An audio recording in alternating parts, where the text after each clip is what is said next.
नमस्कार, मैं शिवानी लुकवाणी पर आपका स्वागत करती हूं। आइए रूबरू होते हैं भीलवाड़ा से।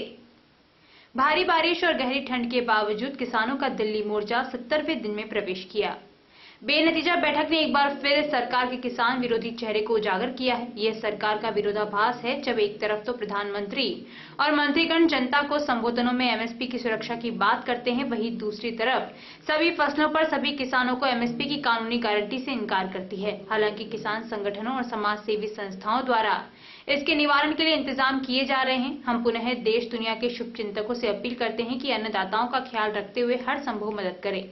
दिल्ली की सभी सीमाओं पर इस ठंड और बारिश के बावजूद भूख हड़ताल जारी है। किसानों का यह अड़िग हौसला बताता है कि तीनों कृषि कानून को वापस कराएं और एमएसपी को कानूनी मान्यता दिलवाएं, बगैर वापस नहीं जाएंगे। किसान के आंदोलन के समर्थन में प्रांतीय संगठन सीटू के आह्वान पर भीलवाड़ा में जिला कलेक्टर कार्यालय के बाहर भारतीय ट्रेड यूनियन केंद्र सीटू प्रांतीय प्रतिनिधि ओम प्रकाश तिवारी के नेतृत्व में building workers union, synthetics union के साथ ही रामचंद्र बुनकर, महावीर सिंह, महेंद्र गुजर, मंजू आचार्य, लाड देवी, आशा विश्नोई, रेखा विश्नोई, किरण, ममता यादव, इंदा वैष्णव, देव विश्नोई, सिंथेटिक श्रमिक यूनियन के साथ ही मोहम्मद हकीम सद्दाम, सोनू माली, साथ ही अशोक, दिनेश मीणा, बहपाल राम नारायण आदि श्रमिकों ने जिला कलेक्टर कार्यालय के बाहर जोरदार किसान आंदोलन वापस लेने का प्रदर्शन कर नारे लगाए। समय विरोधी कानून को वापस लेने, एमएसपी लागू करने, बिजली विधेयक 2020 वापस लेने के नारे लगाते हुए प्रदर्शन किया और सभी श्रमिकों ने किसान बिल व लेबर कोड बिल की प्रतियों को जलाया।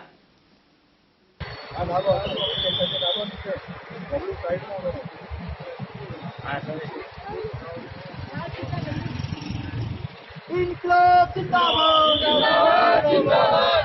वापस लो वापस लो वापस लो। किसान विरोधी कानून वापस लो वापस लो वापस लो। इंकलाब जिंदाबाद जिंदाबाद जिंदाबाद। इंकलाब जिंदाबाद जिंदाबाद जिंदाबाद। किसान विरोधी कानून वापस लो वापस लो वापस लो। लेबर कोड वापस लो वापस लो वापस लो। लेबर कोड वापस लो वापस लो वापस लो। दिल्ली बॉर्डर पर तीनों कृषि बिलों को हटाने की मांग को लेकर आंदोलनकारी किसानों का समर्थन करते हुए भीलवाड़ा के लोगों ने भी बिलों को निरस्त करने की मांग के साथ ही सरकार द्वारा आंदोलन को कुचलने के प्रयासों को गलत बताया है। साथ ही जिस प्रकार सड़कों पर कीले, दीवारें व नेट बंदी को गलत बताते हुए कहा कि किसानों के साथ हो रहा बर्ताव गलत है। केंद्र सरकार को आंदोलनरत किसानों से वार्ता कर इनका शांतिपूर्ण हल ढूंढना चाहिए। लोकवाणी से चर्चा करते हुए लोगों ने कहा कि आज किसानों को आंदोलन करते हुए 70 दिन हो गए हैं, लेकिन आंदोलन को सरकार गंभीरता से नहीं ले रही है। केंद्र सरकार द्वारा जारी किए गए 3 कृषि बिलों को निरस्त कराने की मांग को लेकर जहां दिल्ली के अंदर किसान आंदोलनरत है, वहीं इस कृषि बिलों को लेकर भीलवाड़ा के किसानों का क्या मानना है, आइए हम जानते हैं किसानों से। जी सर, जिस प्रकार दिल्ली के अंदर अभी सरकार किसानों का जो आंदोलन है उससे निपटने के लिए जिस प्रकार नेट बंद कर रही है और रोड पे किले लगवा रही है या जिस प्रकार दीवारें चुना रही, कितना इसको आप उचित मानते हैं? सरकार द्वारा जिस तरह से किसानों शांतिपूर्वक आंदोलन किया जा रहा है, उसको भ्रमित करने के लिए, उनको ज़्यादा परेशान करने के लिए शोषण किया जा रहा है। दीवारें बनाना, किले लगाना, ये मानव अधिकारों का हनन है और किसानों के द्वारा जो बिल है उसको वापस ले लेवे, एमएसपी लागू किया जावे और बिजली विधेयक 2020 को भी वापस लिया जावे। परंतु जानबूझ करके सरकार येन केन प्रकारेण किसानों के आंदोलन को नुकसान पहुंचा रही है, जबकि किसान शांतिपूर्वक लोकतांत्रिक तरीके से अपने आंदोलन कर रहे हैं। इसी चीज़ को लेकर के भारतीय ट्रेड यूनियन केंद्र के राष्ट्रीय स्तर के आज कार्यक्रम किया गया, जिसमें जिला कलेक्ट्रेट के बाहर बिलों को जलाया गया, लेबर कोड बिलों को जलाया गया। भारतीय ट्रेड यूनियन सीटू के सारे मजदूर और किसान इकट्ठे होकर के आज जिला कलेक्टर को राष्ट्रपति के नाम से ज्ञापन भी दिया गया। बिल्कुल, कितना उचित मानते हैं केंद्र सरकार के रवैये को आप? सरासर अन्याय है किसानों के लिए।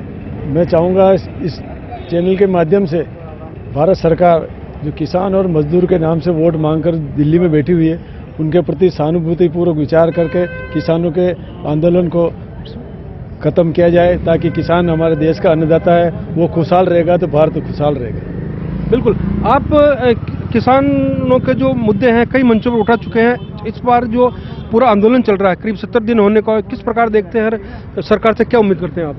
सरकार जो किसान और मजदूर वर्ग के एक झूठा वादा करके वोट लेके मोदी जी ने कुर्सी हासिल की, किसानों के साथ जो कुठाराघात कर रही सरासर गलत है। एक तरफ तो कहते हैं कि जय जवान जय किसान, किसान एक भारत का अन्नदाता है, अन्नदाता के साथ में ऐसा कुठाराघात करना सरासर गलत है। आपका चैनल का माध्यम से मैं बताना चाहता हूं कि किसानों व आंदोलन कर रहे हैं हमारे किसान भाई, उनके वार्तालाप करके बिल को वापस लें। अड़ेल रवैया तो एक तानाशाही रवैया हो रहा, उद्योगपतियों को जो लोग लाभ पहुंचा रहे हैं, किसानों का हवन कर रहे हैं, ये सरासर गलत है। आपका माध्यम के बताना चाहते हैं कि मोदी जी अभी भी टाइम है, केवल वो हरियाणा पंजाब वहाँ का किसान ही है, पूरा भारतवर्ष का किसान जो अगर जाग गए सब उनके साथ है तो आपको संभालना मुश्किल हो जाएगा। बिल्कुल, जिस प्रकार केंद्र सरकार आंदोलन को दबाना चाह रही है, जिस प्रकार 7-8 दौर के बाद भी किसानों से वार्ता सफल नहीं हो पाई है, क्या मानते हैं आप? मैं आपके चैनल के माध्यम से ये कहना चाहता हूँ कि किसान हमारे देश का अन्नदाता है। आज भी भारतवर्ष में कई ऐसे प्रांत हैं जैसे पंजाब, यूपी, हरियाणा और इधर एमपी साइड में भी, ये पूरे प्रांत जो है किसानों पर निर्भर करते हैं और यहाँ की अधिकतर जनता किसान खेती करती है, जबकि पूरा देश ही खेती पर निर्भर है और किसानों पर निर्भर है। और ऐसे समय में जब नरेंद्र जी मोदी जैसे प्रधानमंत्री इस देश के बने हुए हैं, 70 दिन बीत जाने के बाद भी अगर किसानों की बात को नहीं सुना जा रहा है तो ये सरासर किसानों के साथ बहुत बड़ा अन्याय है। मैं आपके चैनल के माध्यम से केंद्र सरकार तक ये बात पहुंचाना चाहता हूं कि जल्द से जल्द जिस तरह से वो बार बार मीटिंगें करके उन्हें समय देकर और उनका समय, किसानों का समय, जनता का समय, सरकार का समय नष्ट कर रहे हैं। काफी दिनों से चल रहे अवैध बजरी खनन में परिवहन को रोकने के लिए खनन विभाग व पुलिस की संयुक्त कार्यवाही करते हुए देर रात पंडेर थाना क्षेत्र के रामपुरा व शकरपुरा गांव से 60 ट्रेलर को जब्त किया गया। कार्यवाहक थाना प्रभारी दुर्गालाल ने बताया कि कई दिनों से अवैध बजरी परिवहन की सूचना मिल रही थी। मुखबिर की सूचना पर थाना क्षेत्र के गांव शकरपुरा से अवैध बजरी के ट्रेलर भरे जा रहे हैं। पुलिस विभाग की टीम ने मिलकर 60 ट्रेलर को धर दबोचा। माइनिंग विभाग पुलिस की इस कार्रवाई से बजरी माफियों में हड़कंप मचा है। पूर्व में भी पुलिस उपाधीक्षक महावीर प्रसाद शर्मा ने जहाजपुर थाना क्षेत्र के खजूरी गांव में अवैध बजरी पर भरने वाले ट्रैक्टर को भी जब्त किया था।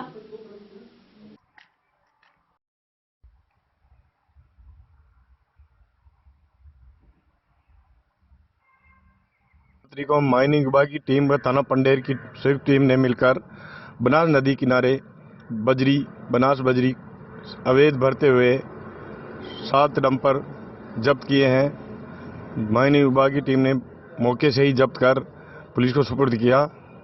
माइनिंग विभाग की टीम व पुलिस थाना पंडेर की संयुक्त कार्रवाई कर 7 डंपर बजरी से भरे हुए जब्त किए। कहाँ से किए सर? बनास नदी क्षेत्र कौन सा? क्षेत्र बनास नदी रामपुरा व कोलक झुपड़ी के किनारे। तो सर मुकदमा किया गया है या केवल माइनिंग विभाग ने जब्ती करके थाने पर सुरक्षा की दृष्टि से खड़ा करवाया। और खनिज विभाग की संयुक्त कार्रवाई रही? हाँ, पुलिस और खनिज विभाग की संयुक्त कार्रवाई रही। चालक गिरफ्तार है या नहीं? जब्ती की गई। माइनिंग विभाग मौके से जब्त करके जिले के सवाईपुर कस्बे सहित सोपुरा, सालरिया, बड़ला, बनकाखेड़ा, खजीना, होलिरड़ा, दरसानिया का खेड़ा आदि आसपास के कई गांवों में इन दिनों अफीम की फसल में चांदी की तरह चमकते सफेद फूल खिल रहे हैं, जो दूर से ही लोगों को अपनी ओर आकर्षित करते हैं।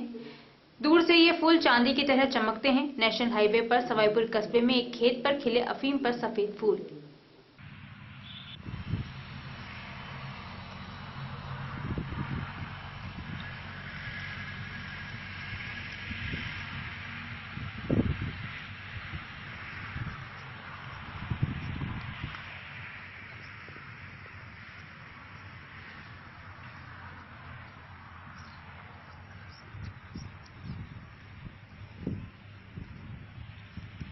निशानेबाज आकांक्षा कानावत को विधानसभा उपचुनाव का ब्रांड एम्बेसडर मनोनीत किया गया। वे विधानसभा उपचुनाव में स्वीप गतिविधियों का प्रचार करेंगी। जिला निर्वाचन अधिकारी शिव प्रसाद नकाते ने 25 वर्षीय आकांक्षा का मनोनयन किया। वे युवा वोटर्स को मतदान के प्रति जागरूक करेंगी। बनेड़ा तहसील के लांबा गांव की निवासी आकांक्षा राज्य स्तर पर निशानेबाजी में ब्रॉन्ज मेडल जीत चुकी है। नवनिर्वाचित सरपंचों और अधिकारियों को पंचायत राज कार्यशैली का प्रशिक्षण देने के लिए को भीलवाड़ा के एक निजी होटल में राजस्थान पंचायती राज आमुखीकरण कार्यशाला का आयोजन किया गया, जिसमें जिला कलेक्टर शिव प्रसाद एम नकाते और पूर्व मंत्री व मांडल विधायक रामलाल जाट ने सरपंचों को कार्य प्रशिक्षण दिया। इस दौरान गांव में विकास कार्य, केंद्र और राज्य सरकार की योजनाओं की क्रियान्वयन के बारे में समझाया गया। कार्यशाला में जिला प्रमुख बरजी देवी भील, जिला परिषद सीईओ रामचंद्र बैरवा और अतिरिक्त जिला प्रमुख सीईओ नंदकिशोर राजोरा भी मौजूद रहे। जिला कलेक्टर शिव प्रसाद एम नकाते ने कहा कि नवनिर्वाचित सरपंचों को प्रशिक्षण दिया जा रहा है, जिससे कि वे पंचायती राज योजनाओं को अच्छे से क्रियान्वित कर सके। इसके साथ ही गांव में विकास के लिए जीपीडीपी प्लान के बारे में भी इन्हें जानकारी दी गई। पूर्व मंत्री व मांडल विधायक रामलाल जाट ने कहा कि इससे गांवों के विकास में सरपंचों की भागीदारी बढ़ेगी और वह सभी को साथ लेकर केंद्र व राज्य सरकार की योजनाओं का क्रियान्वयन करेंगे। एक गांव ढाणी हर वार्ड में लोगों को जागृत करके एक्शन प्लान बना के उनका विकास सुचारू रूप से हो, केंद्र प्रवर्तित योजनाएं हो चाहे राज्य सरकार की योजनाओं को अच्छी तरीके से गांव में लागू भी हो और प्रत्येक व्यक्ति का भला हो। धर्मनिरपेक्ष, समाजवाद, समानता, छुआछूत से उठकर इस प्रोग्राम से लोगों में भावना बनेगी भाईचारे की। एक बहुत अच्छा ये ट्रेनिंग प्रोग्राम हुआ। जिला परिषद, जिला प्रमुख जी और सीओ साहब, जिला कलेक्टर साहब को मैं धन्यवाद दूंगा, खासतौर से मुख्यमंत्री जी को। अगर ये ट्रेनर सही ढंग से इसको इम्प्लीमेंट जिस तरीके से शुरुआत हुई गांव तक करेंगे तो निश्चित रूप से सरकार की योजनाएं गांव-गांव तक पहुंचेगी और उनका आर्थिक जीवन स्तर भी ऊंचा आएगा। सारी योजनाओं की जानकारी उनको मिल पाएगी, गांव का भला होगा। बहुत अच्छा प्रोग्राम। में सभी जनप्रतिनिधिगण, सरपंच साहिबान, साथ ही जो हमारे अधिकारीगण हैं उनका ट्रेनिंग किया जा रहा है। तो ये लोग पंचायत समिति स्तर पे प्रधान, पंचायत समिति सदस्य, सरपंचों को भी प्रशिक्षण देंगे। प्रशिक्षण ये बहुत ही महत्वपूर्ण कड़ी होती है। नवनिर्वाचित सभी सदस्य, सरपंच, प्रमुख, प्रधान, इनके लिए पूरी पंचायती राज की योजनाओं की जानकारी, उसका किस तरह से क्रियान्वयन किया जाता है और उनमें किस तरह की कोई अड़चने आती है तो उसके क्या समाधान हो सकते हैं, इसके लिए ये ट्रेनिंग बहुत आवश्यक है। इसी के साथ साथ जैसे विधायक महोदय जी ने बताया कि एक गांव का समुचित विकास हो सके, इसलिए जो जीपीडीपी प्लान है उसको अच्छे से इम्प्लीमेंट करें और सभी समाज के सभी घटकों का अच्छे से विकास होने के लिए सभी लोग सजगता से काम करने की दिशा में ये ट्रेनिंग का कार्यक्रम किया गया। सुभाषनगर पुलिस ने बाइक चोर गिरोह के 2 आरोपियों को गिरफ्तार कर 6 बाइक बरामद की है। दोनों आरोपी 1.5 से 2 लाख रुपए कीमत की महंगी बुलेट बाइक चुराकर मौज शौक के लिए महज 25-30 हजार रुपए में बेच देते थे। इनमें से एक आरोपी को गत 25 जनवरी को एक सब्जी व्यवसायी ने उसकी बुलेट चुराकर भागते समय विजयनगर के पास पकड़कर बाइक अपने कब्जे में कर ली थी। पकड़े गए आरोपी की धुनाई कर पुलिस को बुलाया, लेकिन उस समय किसी ने उसके खिलाफ रिपोर्ट नहीं दी, जिससे वह भाग छूटा था। सुभाषनगर थाना प्रभारी पुष्पा कासोडिया ने बताया कि गिरोह को पकड़कर उनसे 4 बुलेट और 2 अन्य बाइक जब्त कर प्रतापनगर थाना क्षेत्र के मालोला रोड गायत्री नगर निवासी विनोद कुमार पुत्र पप्पू लाल शर्मा और सुभाषनगर क्षेत्र में बाइस्कोप के पास रहने वाले यूनुस मोहम्मद पुत्र फरीद मोहम्मद को गिरफ्तार किया गया। दोनों आरोपी बुलेट बाइक की रेकी करते थे। मौका देखकर एक आरोपी निगरानी रखता था और दूसरा डुप्लीकेट चाबियों से लॉक खोलकर बाइक चुरा लेता था। इसके बाद अपनी जैकेट के साथ ही हेलमेट और बाइक अदला बदली करते हुए चुराई बाइक की नंबर प्लेट हटाकर सुनसान जगह पर छिपा देते। इसके बाद ग्राहक तलाश कर लगभग 1.5-2 लाख रुपए कीमत की बाइक मात्र 25-30 हजार रुपए में बेचते थे। सड़क सुरक्षा माह के अंतर्गत जिला पुलिस अधीक्षक के निर्देश के बाद जिले में पुलिस द्वारा नाकाबंदी कर वाहनों की सघन जांच की जा रही है। यातायात थाना प्रभारी मेघना त्रिपाठी ने बताया कि पुलिस द्वारा अभियान चलाकर नाकाबंदी की जा रही है। इस दौरान वाहनों के शीशों पर लगे ब्लैक फिल्में हटाने के साथ ही गलत तरीके से नंबर लिखे वाहनों के चालान बनाए जा रहे हैं। साथ ही वाहन चालकों से समझाइश कर यातायात के नियमों की जानकारी दी जा रही है।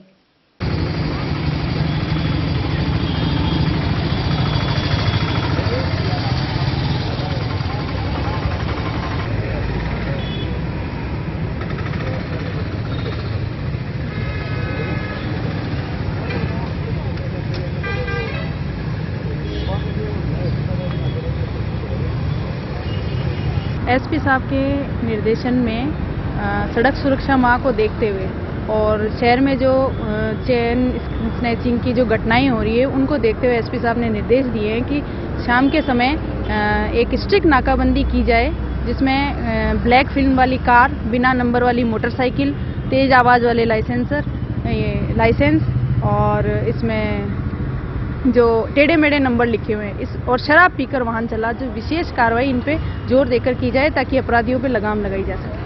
कितनी जगह नाकाबंदी हो रही है शहर में? अगर ये प्रत्येक थाने में और ट्रैफिक थाने की 2 जगह नाकाबंदी की जा रही है। साथ ही समझाइश का प्रयास किया जा रहा है? बिल्कुल समझाइश का भी प्रयास किया जा रहा है और जो गलत कर रहा है उसके खिलाफ कार्रवाई भी की जा रही है।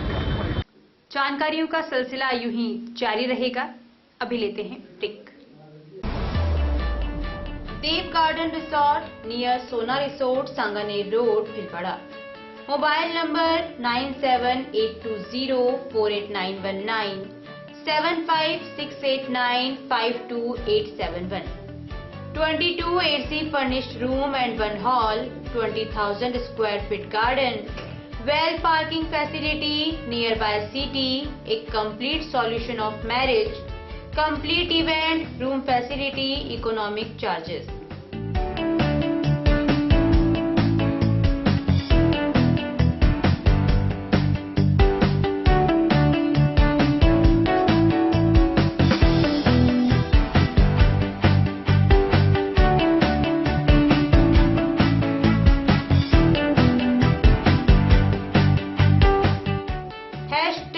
Multi cuisine family restaurant, Indian food, Italian food, lunch, snacks, Chinese fast food, breakfast, dinner, Punjabi food. पिछले 14 वर्षों से आप सभी दर्शकों का लोकवाणी को मिला है भरपूर प्यार, अटूट विश्वास और कभी न छूटने वाला साथ। लोकवाणी ने भी आपके प्यार, विश्वास और मान का दिया है बराबर साथ। खबरें जो आप तक पहुंचे वो हो सच्ची और विश्वसनीय है, यही रहता है हमारा प्रयास। शहर से जिले भर की हर छोटी और बड़ी खबर पर होती है हमारी नजर और उन खबरों को तुरंत पहुंचाना होता है हमारा लक्ष्य। हर वर्ग और हर संगठन की गतिविधियों से आप हो रूबरू, यही होता है लोकवाणी का उद्देश्य। पत्रकारिता के मापदंडों पर खरा उतरने के लिए सदैव कृतसंकल्प है लोकवाणी। निरंतरता है लोकवाणी की पहचान, नवविधाओं और नवाचार का करता है सम्मान। बदलते दौर में इलेक्ट्रॉनिक मीडिया बदल रहा है अपने रंग, लोकवाणी भी चल रहा है बदलते दौर के संग। पिछले 14 वर्षों से लोकवाणी टीवी के साथ साथ यूट्यूब चैनल, फेसबुक और लोकवाणी.tv वेबसाइट पर हम अपनी उपस्थिति दर्ज करा चुके हैं। अब हम एप्लीकेशन प्लेटफॉर्म पर भी आ रहे हैं। अब आपके पास होगा आपका अपना एक लोकवाणी ऐप, जिले, प्रदेश, देश विदेश की खबरों का ऐसा ऐप जो रखेगा आपको हर खबर से अपडेट। सच्ची खबरों का असलियत लोकवाणी ऐप। प्ले स्टोर पर टाइप करें लोकवाणी और डाउनलोड करें लोकवाणी ऐप इस लोगों के साथ।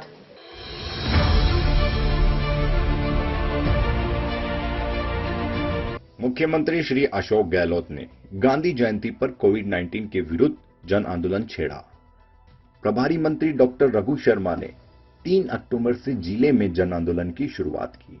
जिला कलेक्टर श्री शिव प्रसाद एम नकाते के निर्देशन में शहर में जोनवार और वार्डवार कमेटियां बनाई गई। कमेटियों में सरकारी कार्मिकों के साथ स्थानीय जनप्रतिनिधियों और स्वयंसेवी संगठनों को जोड़ा गया। साप्ताहिक कार्यक्रम तय हुए।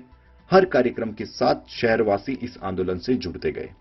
प्रभारी मंत्री ने बाइक रैली को हरी झंडी दिखाई। हर रविवार रैलियों का आयोजन हुआ। घर घर स्टिकर चिपकाए गए, वाहनों पर स्टिकर चिपकाए गए, पैम्पलेट बांटे गए, चौराहों पर रोको और टोको कार्यक्रम चलाए गए।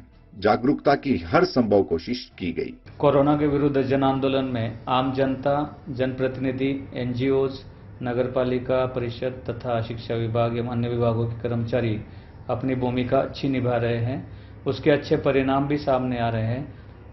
ये सब परिणाम आप सब लोगों के सहयोग से और मेहनत के नतीजे हैं। और अंतिम में कोशिशें रंग लाई और देखते ही देखते शहरवासियों ने कोरोना के खिलाफ मास्क को अपना हथियार बना लिया। अब संक्रमण की गति में कमी आई है। प्रत्येक शहरवासी को इस सफलता का श्रेय जाता है। लेकिन संक्रमण अभी रुका नहीं है। हमें ये जज्बा आगे भी बरकरार रखना है। मैं ये भी कहना चाहूँगा कि कोरोना अभी खत्म नहीं हुआ है, उसकी वैक्सीन अभी नहीं आई है। इसलिए हम सबको आने वाले मौसमी बीमारियों का समय देखते हुए ज़्यादा सावधानी रखने की आवश्यकता है। इसलिए इस जन आंदोलन को जारी रखें और सभी को मास्क पहनाने के लिए प्रेरित करें।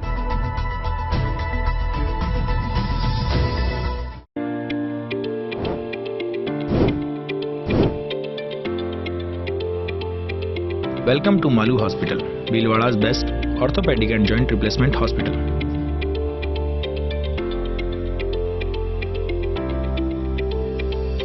Medical store with 24/7 availability. High-tech X-ray equipments. Bhamasha Swasth Bima Yojana. ICU with high facility. Computerized laboratory. World-class operation theatre. Highly classified surgeons. Facilitated physiotherapy center. Hygienic general ward. Air-conditioned deluxe and super deluxe room.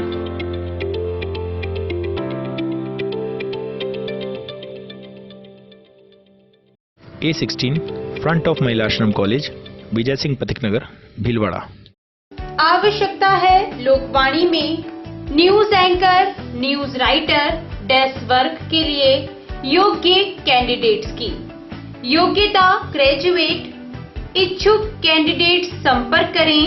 Mobile number 9587893923। Resume भेजें lokvani@lokvani.tv पर। श्री गणेश उत्सव प्रबंध एवं सेवा समिति भीलवाड़ा के सौजन्य से महात्मा गांधी चिकित्सालय परिसर स्थित राजकीय आयुर्वेद चिकित्सालय में हर महीने की 27 व 28 तारीख को प्रातः 9 से 1 बजे तक दमा, अस्थमा, नया पुराना खांसी जुकाम, सांस की तकलीफ हेतु शिविर का आयोजन किया जा रहा है। चिकित्सक डॉक्टर अंजू वधवा, डॉक्टर देश दीपक वधवा। ब्रेक के बाद एक बार फिर आपका स्वागत। आइए देखते हैं कुछ अन्य जानकारियां। कुर्ला नेशनल हाईवे 758 स्थित वार्ड नंबर 13 रगसपुरिया मंशापुर बालाजी में मंगलवार को संगीतमय सुंदरकांड पाठ का आयोजन भीलवाड़ा से सुनील कुमार द्वारा किया गया। इससे पहले परिसर की साफ सफाई की गई और प्रसाद वितरण किया गया। संगीत में सुंदरकांड में गांव के महिला व पुरुष भी मौजूद थे। आयोजनकर्ता रगसपुरिया निवासी शंभू सिंह पुरावत ने बताया कि मंगलवार को शाम 7:30 बजे मंशापुर बालाजी मंदिर परिसर में सुंदरकांड पाठ का आयोजन हुआ।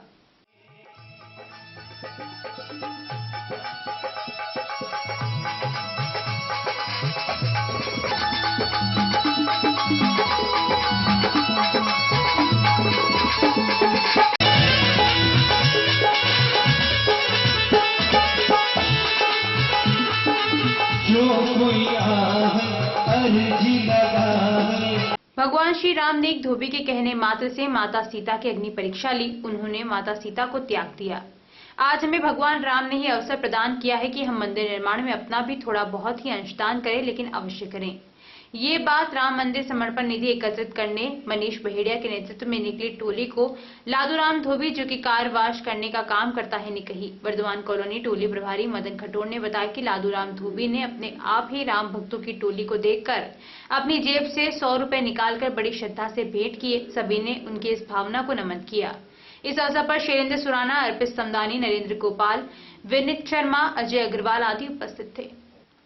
जिला पुलिस अधीक्षक भीलवाड़ा विकास शर्मा के निर्देशानुसार अतिरिक्त पुलिस अधीक्षक शाहपुरा सुपरविजन में थानाधिकारी हरिराम द्वारा अवैध हथकढ़ शराब के विरुद्ध कार्रवाई की गई, जिसमें टोपा गांव के जंगल में अवैध शराब बनाने की 2 भट्टियों को नष्ट किया गया। करीब 10 लीटर हथकढ़ शराब जब्त कर प्रकरण दर्ज किया गया तथा करीब 1000 लीटर वाश नष्ट की गई। ग्राम टोपा में नशा मुक्ति के संबंध में समझाइश की गई। सरकार द्वारा चलाई जा रही नवजीवन योजना के बारे में जानकारी देते हुए बताया गया कि आगे भी हथकढ़ शराब के विरुद्ध कार्यवाही जारी रहेगी। आसीन उपखंड की आमेसर ग्राम पंचायत में रहने वाली एक विधवा गरीब बेबस मां ने अपने बेटे की आंखों की रोशनी चली जाने पर सामाजिक संस्था संगठन भामाशाह और सरकार से मदद की गुहार लगाई है। मां डाली देवी के बेटे धनराज प्रजापत की उम्र 22 वर्ष है, जिसके महज 10 साल की उम्र में ही अपने पिता का साया सिर से उठ जाने के बाद परिवार का भरण पोषण करने की जिम्मेदारी धनराज पर आ गई। जिम्मेदारी के चलते धनराज को 9वीं कक्षा में ही अपनी पढ़ाई छोड़नी पड़ी। परिवार का पालन पोषण के लिए धनराज मिट्टी के बर्तन, मटका, दीपक बनाकर घर का गुजारा चला रहा था। वहीं मां डाली देवी बकरियां चराकर बेटे के साथ परिवार का गुजारा चला रही थी, लेकिन 2 साल से मां भी बीमार चल रही है। बीमारी के चलते सब जिम्मेदारी अब घर के बड़े बेटे धनराज पर आ गई। धनराज जैसे तैसे घर का गुजारा चला रहा था, लेकिन कुदरत को कुछ और ही मंजूर था। और करीब 9 महीने पहले धनराज की आंखों में दर्द हुआ। दर्द के चलते मां ने अपने बेटे धनराज का इलाज भिलवाड़ा के निजी हॉस्पिटल में करवाया।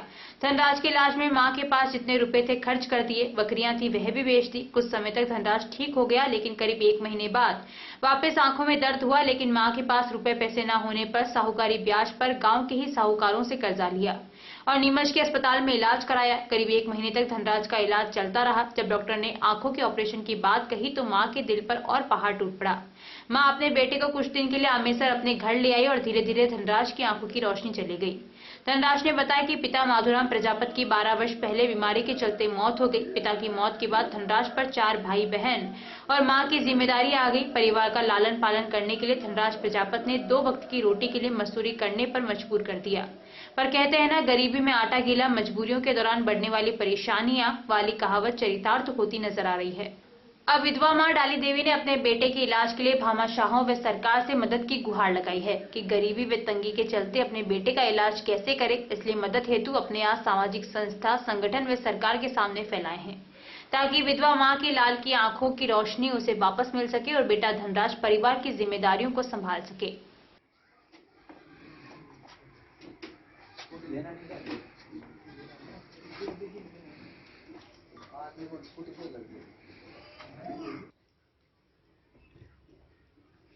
हमारा नाम धनलाल प्रजापति है और पिताजी नाम माधुलाल जी प्रजापति है और हमारा पिताजी ने शांति 12 साल की है।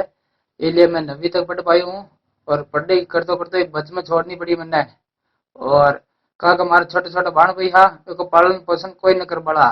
इसलिए मैं जो बर्तन वगैरह, मिट्टी का बर्तन वगैरह बनाया हा और बनाते बनाते धीरे धीरे मेरे आंखें भरी गया और हावकारा को मारे कर्ज ले और आगे इलाज कराओ, लेकिन इलाज नहीं पायो।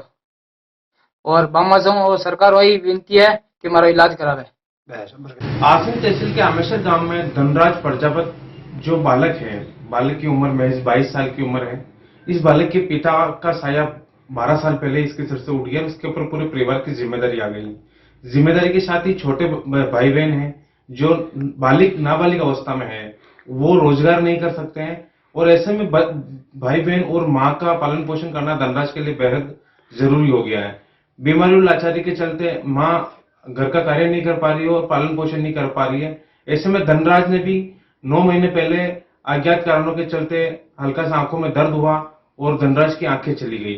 अब लगातार ये परिवार शासन प्रशासन व राज्य सरकार से आर्थिक सहायता की अपील कर रहा है या इलाज की मदद की गुहार लगा रहा है कि अगर कोई सामाजिक संस्था या सरकार आगे आए तो धनराज की आंखें की रोशनी वापस लौट सकती है और धनराज पुनः अपने परिवार की जिम्मेदारी निभा सकता है। नगर पालिका में अध्यक्ष की सीट के लिए 4 जनों ने 6 नामांकन दाखिल किए, जिनकी बुधवार को रिटर्निंग अधिकारी ने जांच की। जांच में 4 नामांकन सही पाए गए। रिटर्निंग अधिकारी धर्मराज गुजर ने बताया, जांच के दौरान कांग्रेस से प्रमोद देवी शर्मा, भाजपा से नरेश मीणा व निर्दलीय प्रत्याशी के रूप में विष्णु कुमार सोनी, अनिल उपाध्याय का नामांकन सही पाया गया है। पालिका अध्यक्ष चुनाव में अभी 4 उम्मीदवार मैदान में हैं। गुरुवार को नामांकन उठाने का समय है। पालिका अध्यक्ष पद को लेकर 25 नवनिर्वाचित पार्षद 7 फरवरी को मतदान करेंगे। वहीं पालिका उपाध्यक्ष के लिए 8 फरवरी को नामांकन में मतदान होगा।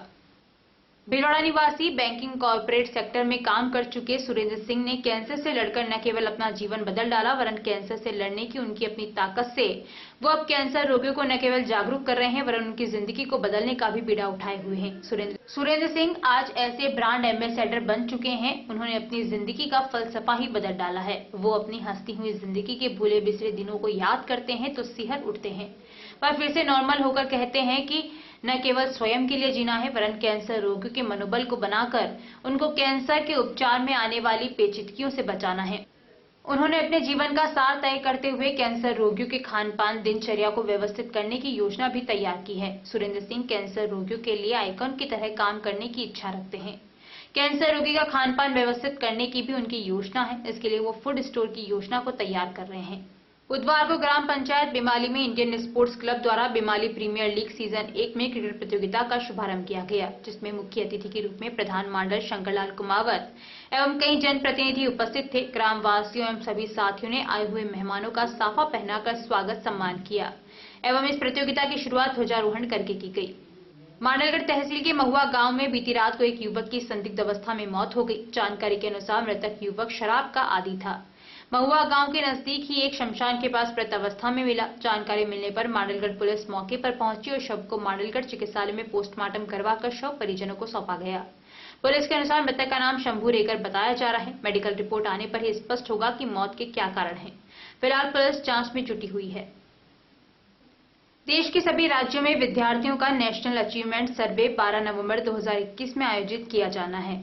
इसके परिणामों के आधार पर राज्यों की शैक्षिक गुणवत्ता का आकलन किया जाएगा। इसी संदर्भ में ग्राम पंचायत बामनिया के सभी विद्यालयों के विषय अध्यापकों का 2 दिवसीय आमुखीकरण कार्यशाला राजकीय उच्च माध्यमिक विद्यालय बामनिया में प्रारंभ हुई। संस्था प्रधान डॉक्टर महावीर कुमार शर्मा ने बताया कि आमुखीकरण कार्यशाला में कक्षा 3 व 5 को हिंदी, गणित और पर्यावरण पढ़ाने वाले, कक्षा 8 को हिंदी, गणित, सामाजिक विज्ञान और विज्ञान पढ़ाने वाले तथा कक्षा 10 को इन विषयों के अलावा अंग्रेजी पढ़ाने वाले विषय अध्यापकों ने भाग लिया। आमुखीकरण कार्यशाला में नेशनल अचीवमेंट सर्वे का विस्तृत परिचय देते हुए सीखने के प्रतिफलों का गहन अध्ययन कर उनका निर्धारित प्रपत्र में आकलन किया जाएगा तथा रिपोर्ट जिला प्रशिक्षण एवं प्रशिक्षण संस्थान के माध्यम से राजस्थान राज्य शैक्षिक अनुसंधान एवं प्रशिक्षण परिषद उदयपुर प्रेषित की जाएगी।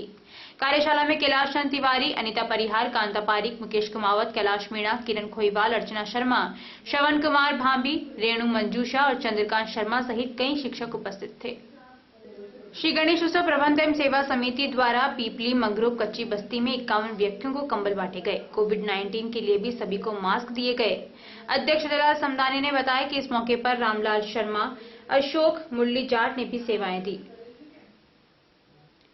बुधवार को राजस्थान विद्यार्थी मित्र पंचायत सहायक संघ के प्रदेश स्तरीय आह्वान पर प्रदेश के 27,000 ग्राम पंचायत सहायकों के स्थायीकरण व सीधे समायोजन कर सभी परिवारों को राहत प्रदान करें। इसके लिए पूरे राजस्थान के समस्त जिलों में बुधवार को ज्ञापन दिया गया, जिसमें राजस्थान विद्यार्थी मित्र पंचायत सहायक संघ जिला भीलवाड़ा में भी संघ के जिला अध्यक्ष अरविंद सिंह राठौड़ के नेतृत्व में जिला कलेक्टर को मुख्यमंत्री अशोक गहलोत व शिक्षा मंत्री राजस्थान सरकार गोविंद सिंह डोटासरा, अध्यक्ष संविदा सब कमेटी बीडी कल्ला, मुख्य सचिव राजस्थान सरकार निरंजन आचार्य के नाम ज्ञापन दिया गया। संघ के कार्यकारी जिला अध्यक्ष महावीर प्रसाद स्वर्णकार ने बताया कि ग्राम पंचायत सहायक पिछले 4 वर्षों से 6,000 के अल्प मानदेय पर कार्य कर रहे हैं। अधिकांश पंचायत सहायक पूर्व में भी विद्यार्थी मित्र के रूप में सरकारी स्कूलों में शिक्षण कार्य करा चुके हैं।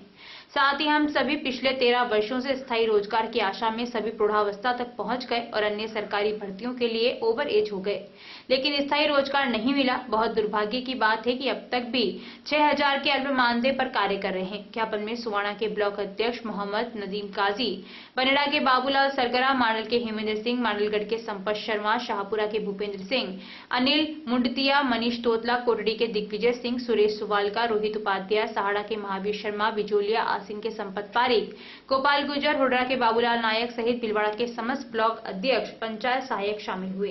विद्यार्थी मित्रों को संघर्ष करते हुए 2006 से संघर्ष कर रहे हैं स्थायी रोजगार के लिए, और हमारी लगभग सभी की उम्र करीब 40 से अबव है। सब 40 साल से ऊपर है, लेकिन स्थायी रोजगार की जो आशा है वो अब तक हमारी पूरी नहीं हुई। 15 साल हो गए घिसते सरकारी सारे कामकाज करते हैं। सरकार की जितनी भी योजनाएं, चाहे कोई सी भी सरकार हो, उसकी सारी जितनी भी योजनाएं हैं उन योजनाओं को हमने धरातल पे उतारा, काफ़ी काम किया, लेकिन अभी तक हमारी स्थायी रोजगार की जो मांग है वो पूरी नहीं हो सकी।